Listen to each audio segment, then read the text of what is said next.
এর পেটে ছুঁচোতে ডন মারছে, বেলা দুপুর হয়ে গেল, খাবার কি পাবো না? এই তো বেড়ে দিচ্ছি, এত তাড়াহুড়ার করা কি আছে? সারাদিন খাটাখাটনি করে এসে একটু যে নিজের ঘরে শান্তিতে ভাত খাবো সে কথা বলবার জো তো নেই। বললি তো একদম রণঙ্গ মূর্তি ধারণ করে যেতে। এই নাও খাবার, আর কোনো কথা বলবা না, চুপচাপ খেয়ে নাও। শুধু সাদা ভাতের থালায় গিয়ে দিলি কেন রে? তরকারি কোথায়? দিচ্ছি দিচ্ছি, আগে ভাতটা খাওয়া শুরু করো, তারপর তরকারি দিচ্ছি। এত তাড়াহুড়া কেন তোমার? পেটে রাক্ষস ঢুকেছে মনে হয়। আমার পেটে রাক্ষস ঢুকবে নাকি তোর পেটে রাক্ষস ঢুকবে? হ্যাঁ, এই এতগুলো জমি কুপিয়ে এলাম, জল দিয়ে সবকিছু ঠিকঠাক করে এলাম, তুই কি করেছিস শুনি? কি করিনি বলো? তোমার সংসারে আমার কি 10টা হাত যে সব কাজ হাতে হাতে করে দেব?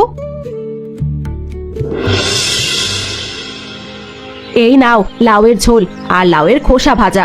আর কিন্তু আজকে দুপুরে কিচ্ছু করিনি, এই দিয়ে খেয়ে নিতে হবে। এসব আমি খাবো না, সরিয়ে নিয়ে যাই এখান থেকে। প্রতিদিন সেই লাউ লাউ লাউ, যেন কোনো কিছু রান্না করতে পারে না। লাউ খেয়ে খেয়ে লাউ হয়ে যাবে নাকি? ছুঁড়ে ফেললাম কিন্তু আমি লাউয়ের বাটি। ছুঁড়ে ফেলো আর ভেঙে ফেলো, আমার কোনো কিছু করার নেই। ক টাকা রোজগার করো, প্রতিদিন খাওয়াবো। খেতে বসবার সময় একদম উপার্জন নিয়ে খোঁটা দিবি না বলে দিলাম। আমি উঠলাম, খাবো না আমি এখন। ভাত ছেড়ে উঠছো কোথায়? বসো বসো বলছি। একটাও ভাতের দানা নষ্ট করবে না, তাহলে কিন্তু তোমার খবর আছে বলে দিলাম। আমি কিন্তু এসব দিয়ে খেতে পারবো না বলে দিলাম। সে তুই আমাকে যতই জোর করে বসাস। আমি কি করব? ঘরে তো সেরকম ভাবে তেল মশলা কিছুই থাকে না। দোকানে ধার নিতে নিতে ধারের পাহাড় জমেছে, আর কেউ বিনা পয়সায় কিছু দিতেই চায় না। ঘরে এই লাউ গাছটাই ছিল, যেটা একমাত্র সম্বল। প্রতিদিন বিভিন্ন ভাবে লাউয়ের নানা রকম পদ করি, কারণ লাউয়ের পদ করতে তো সেই রকম তেল মশলা লাগে না, শরীরের জন্য উপকারী। এখন যদি তুমি এটা না বুঝো, এটা নিয়ে ঝামেলা করো, আমি কি করব বলো তো? আমি বুঝছি সেই ব্যাপারটা, কিন্তু বলতো এই শীতকালে চারপাশে যখন নানান রকম সুস্বাদু খাবারের গন্ধ উঠছে, আমি তখন বসে বসে লাউয়ের ঝোল লাউয়ের খোসা ভাজা খাবো, এটা ওটা খাবারের ইচ্ছে তো আমার হয় নাকি? ইচ্ছে যখন হয় তখন টাকা রোজগার করো, তখন আমিও রেঁধে দেবো সেই রকম ভাবে। এখন খাও, খেয়ে আমাকে উদ্ধার করো, যত সব এসে জুটেছে আমার কপালে। মা, তুমি তো আমার চুল সেই সকাল থেকে ঠিক করে যাচ্ছ, এবার তো থামো, স্কুলে সময় হয়ে গেল তো। তাতে কি হয়েছে? তোকে আজকে সুন্দর করে স্কুলে পাঠাতে হবে না? কেন মা, আজকে আমাকে সুন্দর করে সাজতে হবে কেন? আজকে যে তোর জন্মদিন রে, সুন্দর দেখতে হবে না? বন্ধুদের সবাইকে উপহার দিতে হবে তো। আমার বন্ধুদের জন্য উপহার রয়েছে, কই দেখি দেখি। এই নে, এই পেন্সিল বক্সগুলো আর এই চকলেটগুলো সব বন্ধুদের একটা একটা করে দিবি, মনে থাকবে? মনে থাকবে, তুমি তো আমার সোনা মিষ্টি মা। রাতে আমি কেক কাটবো না মা? কাটবে না কেন? কাটবি। তুই আগে স্কুল থেকে ফিরে আয়, রাতে কেক কাটা হবে, বন্ধুরা সবাই আসবে, সবাই মিলে খুব আনন্দ করব। যাও বাবা, স্কুলে যাও। কিন্তু মা, আমি এই সোয়েটার পরে স্কুলে যাবো না বলে দিচ্ছি, সবাই দেখে হাসবে আমাকে। কেউ হাসবে না, আমি কলারটা ঠিক করে দিয়েছি, মোটেও এটা খুলবে না। খুব ঠান্ডা পড়েছে বাহিরে, সব জিনিসপত্র বাবার গাড়িতে তুলে দিয়েছি, ঠিকঠাক মতো দিয়ে দেবে। ভাল লাগে না, আমার স্কুলের ব্যাগটা দাও, বইপত্র ভরে দিয়েছো তো? চল চল, তোকে এগিয়ে দি, সোয়েটার যেন না খোলা হয় বলে দিলাম। আচ্ছা আচ্ছা ঠিক আছে, এবার আসি তাহলে। কি রে খগেন, এত বড় বড় বাজারের ব্যাগ নিয়ে কোথায় যাচ্ছিস? কোথায় আর যাবো কাকি, বাড়ি যাচ্ছি। তোমার কি খবর, ভালো আছো তো? ওষুধপত্র সব আছে তো? হ্যাঁ রে হ্যাঁ, সবই আছে, তোর দয়াই তো বেঁচে আছি। এমন করে বলো না কাকি, তোমাদের উপকার করতে পারলে যে আমার নিজেরই খুব ভালো লাগে। তা শীতে রোদ পোহাচ্ছ বুঝি? বয়স হয়েছে তো, শীতকালে গা হাত পা যেন মোচড়ে ধরে যায়, তাই ভাবলাম শীতের রোদ একটু গায়ে লাগায়। দাঁড়াও দাঁড়াও, ব্যাগগুলো রাখি। আমারও এতটা পথ ব্যাগগুলো বয়ে আনতে আনতে হাত ব্যথা হয়ে গেছে। চাকরটাও আজকে কাজে ডুব দিল, মোটর গাড়িটাও আমার খারাপ হয়ে গেল, নাহলে এত অসুবিধে হতো না। এত বাজার, কি ব্যাপার রে? বাড়িতে কুটুম আসছে নাকি? আরে না না, আজকে তোমার নাতির জন্মদিন তো, তাই একটু রাতে খাওয়া দাওয়ার ব্যবস্থা হয়েছে। তাই নাকি? বাহ, বেশ ভালো ব্যাপার তো। তাহলে তো তুই দিন দিন বুড়ো হয়ে যাচ্ছিস। বল, তোর ছেলে যে বড় হয়ে যাচ্ছে। হ্যাঁ, আমি তো বিবাহ করছি, আর তুমি তো দিন দিন ছোট খুকি হয়ে যাচ্ছ, তাই না বলো কাকি? তাকিয়ে দেখ আমার দিকে, দিন দিন জেল্লা বাড়ছে, ও কমছে না। তাই তো, দিনে কত কেজি করে দেশি ঘি খাচ্ছ শুনি, তাহলে একটু জেলা বাড়াই তোমার মতো। তোর আর জেল্লা বাড়বে বলে মনে হয় না রে। জানিস, তোর কাকা আমাকে বিয়ে করতে গিয়ে আমার দিকে তাকিয়ে দাঁড়িয়েছিল। তাই নাকি? তাই নাকি? তাহলে তো কাকার চোখে সমস্যা ছিল মনে হচ্ছে। তবে রে হতর ছাড়া, আমাকে নিয়ে মজা? কোথায় রে আমার লাঠিটা, কোথায়? আয় দেখি তোর কানটা মলে দেই, সেই ছোটবেলার মতো। তোমার স্নেহ ভালোবাসাতেই তো বেঁচে আছি কাকি। মা মারা যাবার পর তো তুমি আমাকে কোলে পিঠে মানুষ করেছো। তুমি না দেখলে আজকে আমি এত বড় হতে পারতাম বলো তো? আর এত কথা বলতে হবে না, যা যা বাড়ি যা, বৌমা হয়তো অপেক্ষা করছে। তোমার সঙ্গে একটু সময় কাটিয়ে গেলাম, এই তো আমার সারাদিনের ক্লান্তির ওষুধ। শোনো কাকি, তুমি তো যেতে পারবে না, আমি রাতে এসে তোমাকে খাবার দিয়ে যাব। এ রাতে কিছু রান্না করো না জানো, কালকে সকালে ছেলেকে নিয়ে একবার দুবার কাছ থেকে ঘুরে যাব, কেমন? ঠিক আছে, তোকে এত চিন্তা করতে হবে না। বৌমা বারবার এসে আমার খোঁজ নিয়ে যায়, আমার কোনো অসুবিধা হয় কিনা। আমি এখন আসি, বুঝলে? বের হয়ে যা, বের হয়ে যা বাড়ি থেকে। আমি যেন তো মুখ কোনদিন না দেখতে পাই। শালা। হ্যাঁ হ্যাঁ, বেরিয়ে যাব। কি করতে চাই তোমার সংসারে? নুন আনতে পান্তা ফুরোয়, তার মুখে আবার বড় বড় কথা। বেশি মুখে মুখে তর্ক করবে না, তাহলে কিন্তু দ দিয়ে তোকে না। কি করবে দাদিয়ে? কাটবে নাকি? এসো, আমিও কাটতে জানি। বটিখানা দেখেছো? একদম নতুন চকচকে শান দেওয়া। কি সাহস বেড়েছে রে মেয়ে মানুষের! শুধু সাহস কি তোমারই আছে নাকি? সাহস আমারও আছে। আচ্ছা ঠিক আছে, যাও তো এখন, বেরো আবার বাড়ি থেকে, যাও। হ্যাঁ হ্যাঁ, চলে যাচ্ছি। আবার জিনিসপত্রগুলো নিয়ে তারপর চলে যাব। বলছি, একটাও জামা কাপড় শাড়িতে হাত দিবি না, এগুলো সব আমার টাকায় কেনা। এক কাপড়ে বাড়ি থেকে বের হ। ঠিক আছে, বেরিয়ে যাচ্ছি। তবে এই কাজটা তুমি ভালো করলে না, শেষ পর্যন্ত আমার কাছেই তোমার হাত পাততে হবে। ঠিক আছে ঠিক আছে, দেখা যাবে কে কার কাছে গিয়ে হাত পাতে, দেখা যাবে। সকাল সকাল আবার কে এলো? কি বৌমা, অবাক হলে নাকি সকাল সকাল আমাকে দেখে? তা তো খানিকক্ষণ হয়েছে কাকা বাবু, বিদেশ থেকে না আসবেন তা তো আমার কল্পনার বাইরে। আসুন আসুন, ভিতরে আসুন, পরে বাকি কথা হবে। বৌমা, জিনিসপত্রগুলো বের করি সব এখানে। তোমার বাড়ির চাকরদের বলো এগুলো সব নিয়ে যেতে। ওই যে আপনি পুরো বাজার তুলে আনছেন দেখলাম। ও মা, তা আনবো না? আমার একমাত্র ভাইপোর বাড়ি বলে কথা, এতদিন পর এলাম যে। এই দেখো, টাটকা টাটকা সব শীতের তরতাজা সবজি, সাথে আছে মাছ, মুড়ি, মুরকি, মোয়া, সব কিছু। এই পাশের পোটলাতে কি আছে কাকা বাবু? বেশ বড় সড়ো পোটলা দেখছি। ওটা একটা বিশেষ জিনিস আছে বৌমা, আর ওটাকে তোমায় বিশেষভাবেই রান্না করে খাওয়াতে হবে। কি আছে দেখান না কাকা বাবু। দেখো, আমার বাগানের একদম টাটকা লাউ, বিদেশি লাউ বলতে পারো। এর স্বাদ পুরো মুখে লাগবার মতো। এটা তোমাকে আমাকে বিশেষভাবে রান্না করে দিতে হবে। যেমন লাউ খাই, কেমন লাউয়ের তরকারি কিন্তু আমি খাবো না। তাছাড়া তুমি তো জানো, অসুস্থতার জন্য আমার তেল মশলা খাওয়া বারণ। এমন ভাবেই রান্না করো যাতে সুস্বাদু হবে, শরীরের কোনো ক্ষতিও হবে না। দেখি তুমি আমার এই পরীক্ষায় কিভাবে পাশ করো। আপনি আবার সেই পরীক্ষা দেওয়া শুরু করলেন? আপনি কোনো পরীক্ষা দিলে সেটা না পাশ করা পর্যন্ত আমার শান্তি থাকে না। আমি চেষ্টা করব। আপনি এখন ঘরের ভিতরে আসুন, বিশ্রাম নিন, খাওয়া দাওয়া করুন, তারপর আমি আপনার লাউয়ের ব্যাপারটা দেখছি। আমার ঘরটা খুলে দিতে বলো, আমি যাচ্ছি। মুখপুরি, তোর কি কোনো বুদ্ধি শুদ্ধি হবে না রে? বেশ তো স্বামীকে নিয়ে সংসার করছিলি, তা মরতে এখানে এলি কেন? বিয়ে দিয়ে আমি একটু শান্তি পেয়েছিলাম, সেই শান্তিও তুই আমাকে দিলি না রে।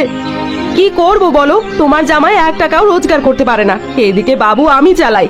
এখন আমি কি করে সংসার টানি বলো তো? তাই বলে তুই আমার ঘাড়ে এসে উঠবি?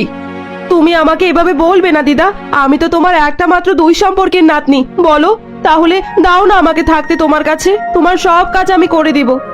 জানি না, যা পার কর। ও কাকি, কোথায় গেলে গো? দেখো, তোমার এই মাসের ওষুধপত্র আর কিছু বাজার নিয়ে এলাম, আর কিছু লাগলে বলো, কেমন? কিছু লাগবে রে বাপ, এখন এই আপদকে কিভাবে চালাবো তাই ভাবছি। কি হলো আবার, কাকে সাপ সাপান্ত করছো সকাল সকাল? ও বাবা, এ আবার কি? একে তো কোনোদিনও দেখিনি। দেখবি কি করে ও, কি কোনোদিনও এখানে এসেছে নাকি? এই হলো আমার 2 সম্পর্কের নাতনি, যার কথা তোকে বলেছিলাম। বেটিকে বিয়ে দিলাম স্বামীর সঙ্গে, অশান্তি করে খুঁজে খুঁজে আমার ঘর এসে উঠেছে। বল দেখি আমি এখন কি করি? বিপদে পড়লে ও আর কোথায় যাবে বলো দেখিনি। তবে তুমি কি একেবারেই চলে এসেছো নাকি? আমি আর ওই সংসারে ফিরবো না। পারেন যদি আমাকে একটা কাজ খুঁজে দেন, তাই করে চালিয়ে নেব, কিন্তু তবু আমি ওই ঘরে আর ফিরবো না। কাজ করবে? বেশ, দেখি তাহলে আমার স্ত্রীর হাতে টুকিটাকি কাজ করে দিও। বেচারা একা একাই রান্নাঘর সামলায়, লোকজন থাকলেও এমন জুতের কাউকে পায়নি। আশা করি তুমি তার সাহায্য করতে পারবে। কি করবে তো নাকি? খাওয়া পড়া সহ মাইনেও দেবো। নিশ্চয় করব, বিকেল থেকেই কাজে যোগ দিয়ে দেব। আচ্ছা আচ্ছা, ঠিক আছে। দাদু ভাই, তোমার পড়াশোনা কেমন চলছে? দাদু, কতদিন পরে এলে? সে আবার পড়াশোনা নিয়ে পড়লে, চলো না আমরা গল্প করি অন্য। আচ্ছা আচ্ছা, বেশ বেশ। তুমি কি গল্প শুনবে বলো?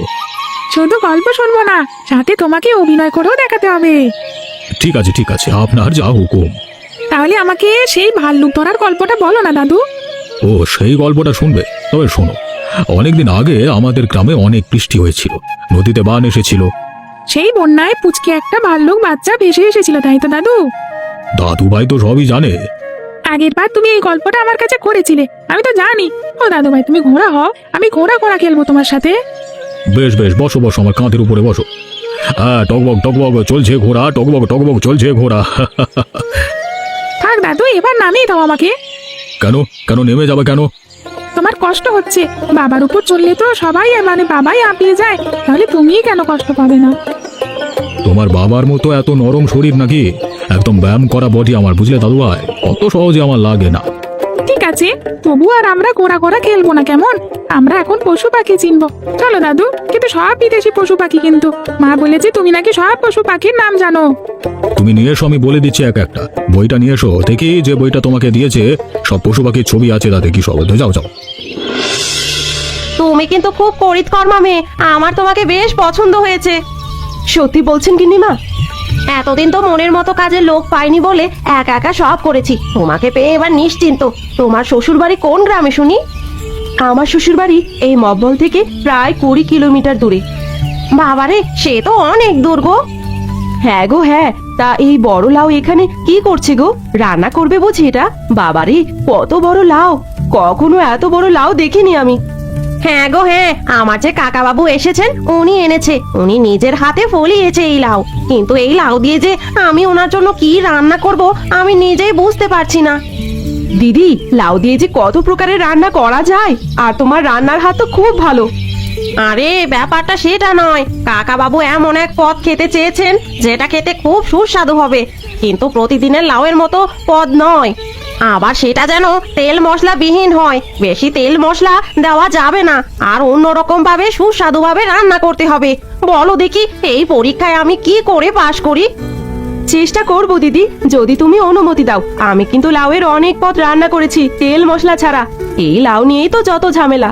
তোমায় পরে বলবো, এখন যদি বাড়িতে মাংস থাকে তাহলে এনে দাও দেখি। বাটা মশলা আমাকে দিতে হবে, জিরা আর একটু কাঁচা লঙ্কা, নুন হলুদ যা যা লাগে, সামান্য তেল। দেখো না এই লাউয়ের জলে কিভাবে এই লাউয়ের মাংস রান্না করি। পারবে তো? তুমি নিশ্চিন্তে থাকো, দেখো না কেমন করে সবাই চেটে পুটে খায়। এখন আমাকে চটপট এনে দাও দেখি। দেখো না কম সময়ে কিভাবে শীতের লাল মাংস তৈরি করছি, দেখবে সবাই এটাই চেয়ে খাবে, আমি বলে দিলাম। এই যেন হয়। বউটাকে তাড়িয়ে দেওয়ার পর থেকে আরো দুর্ভোগ যেন আমার জীবনে নেমে এসেছে। সেই গ্রাম থেকে খুঁজতে খুঁজতে এত দূরে এখানে এলাম, তাও দেখা পেলাম না। একবার একবার তাকে খুঁজে পেলে মাপ চেয়ে বাড়িতে নিয়ে যেতাম।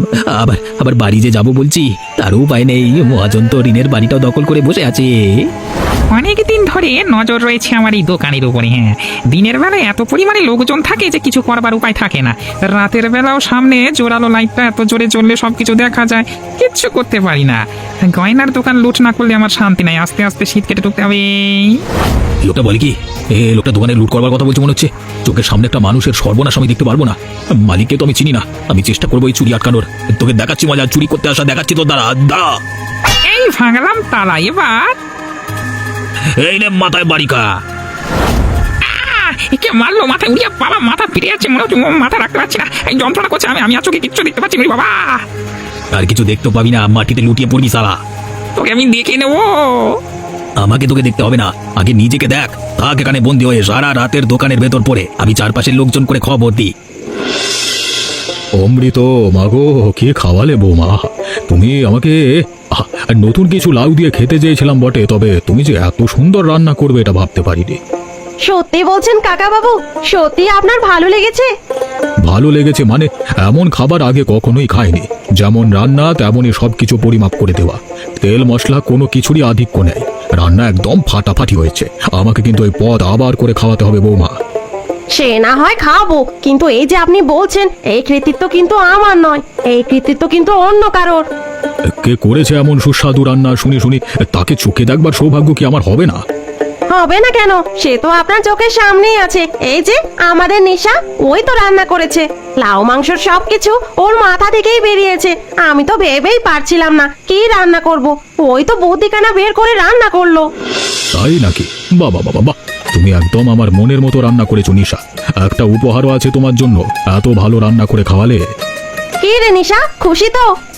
কাকা বাবু যে খেয়ে খুশি হয়েছে এটাই তো অনেক। এর চেয়ে বেশি আমার আর কিচ্ছু চাই না। তা বললে তো হবে না, আমার পরীক্ষায় যে পাশ করে তাকে উপহার দিয়ে যাবে, তো তোমাকে তো নিতেই হবে সেটা। অবশ্যই নেবে, নেবে না কেন? আসলে কাকা বাবু এত স্নেহ করে একটা উপহার দিচ্ছে, আরো নেবে না বলছি। ঠিক আছে, এখন আমি মন দিয়ে লাউ মাংস খাই। এক হাতা আমাকে দাও দেখে বৌমা। আমাকেও এক হাতা দাও দেখি। দারুণ হয়েছে, মনে হচ্ছে পুরো একবারে গামলাটাই খেয়ে নি। প্রথম দিনই ছক্কা হাঁকালো আমাদের নিশা। আমি তাহলে ভুল মানুষকে কাজে রাখিনি বলো? একদম যোগ্য মানুষকে এনেছো। তুমি এখন লাউ মাংস দিয়ে মন ভরে খাও দেখি। এটা কি খগেন বাবুর বাড়ি? তাড়াতাড়ি বাইরে বেরিয়ে আসুন না। কি হয়েছে, তুমি এত হাঁপাচ্ছ কেন? আপনি কি খগেন বাবু? আমি খগেন বাবু। কি হয়েছে কি? আপনার দোকানে তো মশাই চুরি হয়ে যাচ্ছিল। ওখানে তালা ভেঙে চোর দোকানের ভেতর ঢুকে গেছিল। শিগগিরই চলুন না, আমার তো সর্বনাশ হয়ে গেল তাহলে। আরে না না, এত চিন্তা করবার কিছু নেই। আমি সেই চোরের মাথায় বাড়ি মেরে দড়ি দিয়ে হাত পা বেঁধে এবারে দোকানের ভেতর তালা বন্ধ করে রেখে দিয়ে এসেছি। স্থানীয়দের খবর দিয়ে এসেছি, তারা পুলিশ ডাকছে। আপনার দোকান ঘেরাও করে রেখেছে, তারা আপনি শিগগিরই চলুন সেখানে। এক্ষুনি চলুন, আর দেরি করতে চাই না। কি জানি সেখানে এখন কি হচ্ছে, কি সর্বনাশা কাণ্ড চলেছিল। হ্যাঁ চলুন চলুন, দেরি করবেন না, চলুন। কি সর্বনাশা কাণ্ড! এই ভাই যদি কাল না থাকতো তাহলে আমাদের আজকে পুরো পথে বসে যেতে হতো। ভাগ্যিস এনে ছিলেন। তুমি কি মতলবে এখানে ঘুরঘুর করছো বলো তো? আমি কিন্তু ঠিক বুঝতে পারছি না। আমাকে ক্ষমা করে দিও নিশা, আমি কোনো মতলবে এখানে ঘুরছি না। আচ্ছা, তুমি ওকে চেনো নাকি নিশা? চেনবো না কেন? এটাই তো আমার সেই গুণধর স্বামী, যে আমাকে বাড়ি থেকে বের করে দিয়েছিল। এখন আবার আমার কাছে মাপ চাইছে। ক্ষমা করে দাও নিশা, মানুষ তো মাত্রই ভুল হয়। তাছাড়া ও আজকে আমাদের কত বড় উপকার করেছে। ভালো মানুষ না হলে কি আর এই উপকার করতো বলো? আমাকে ক্ষমা করে দাও না গো। তুমি আসবার পরই মহাজন এই ঘর দখল করে নেয়। রাস্তায় ঘুরে আবার এই অবস্থা হয়েছে কদিনে। এ কি, ঘরটুকুও চলে গেছে? ভালো করেছে। ও নিয়ে তোমাদের চিন্তা করতে হবে না। আজকে থেকে নরেনকে আমি আমার দোকানে কাজে রাখবো। আর নিশা তো এখানে কাজ করে, আশা করি তাতেই ওদের সংসার চলে যাবে। আর বুড়িমার বাড়িতে তো ওদের থাকবার জায়গা আছে, আর না হলে আমার বাড়িতে আছে, যেটা ওদের ইচ্ছে। নিশা, হবে তো এবার? আপনার অনেক দয়া বাবু, অনেক দয়া। না হলে কি আপনি আমার মতো মানুষকে কাজ দিতেন? তুমি আমার যে উপকার করেছো তার তুলনায় এটি নগণ্য। তোমার বউয়ের হাতের লাউ মাংস আমি আজকে ছাড়তে চাই না। তোমরা দুজনেই আমার পাশে থাকবে। হ্যাঁ গো, আবার সেই লাউ! এবার দেখো না আমি তোমায় লাউ খাইয়ে খাইয়ে কি অবস্থা করি। আবার সেই লাউ! হায় কপাল আমার। বলো, নিশা পিসির হাতে শীতের লাউ মাংস কি? একদম ফার্স্ট ক্লাস। হ্যাঁ, এমনই মজার মজার কার্টুন ভিডিও পেতে আমাদের চ্যানেলটিকে সাবস্ক্রাইব করতে ভুলবেন না। ধন্যবাদ।